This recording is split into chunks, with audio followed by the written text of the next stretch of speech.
Octobre 2020. Alpha Condé est assis dans un grand fauteuil du salon de réception du palais Sékou Toureya, siège de la présidence guinéenne. Il est serein à quelques jours d'une élection dévaluée par son entêtement à briguer un troisième mandat. La Constitution le lui interdisait, jusqu'à ce qu'il la remodèle à la mesure de son ambition, quelques mois plus tôt, contre l'avis de nombre de ses proches et à coups de fusil tirés sur des manifestants.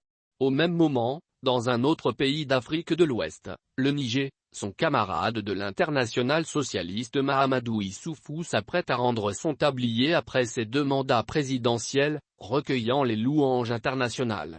Pourquoi Alpha Condé, ancien opposant au dictateur guinéen, condamné à mort par contumace en 1970 par Sékou Touré puis emprisonné 28 mois par son successeur, Lansana Conté, ne l'imitait-il pas?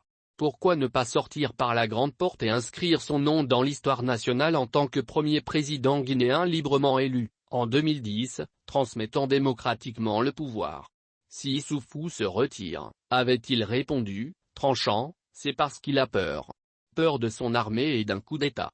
Moi, je n'ai pas peur de ça et j'ai encore des choses à faire pour la Guinée. Son obstination, que même ses opposants respectaient, celle du panafricaniste étudiant et militant en France, celle qui lui avait permis d'exister sur la scène politique guinéenne malgré la prison et son long exil parisien, tournait à l'aveuglement. Le 5 septembre, un commando des forces spéciales de l'armée guinéenne dirigé par le colonel Mamadi Doumbouya lui a ouvert les yeux, prenant d'assaut le palais Sékou Toureya et sortant de son lit Alpha Condé, âgé de 83 ans, pour le mettre aux arrêts, dans une résidence étroitement surveillée.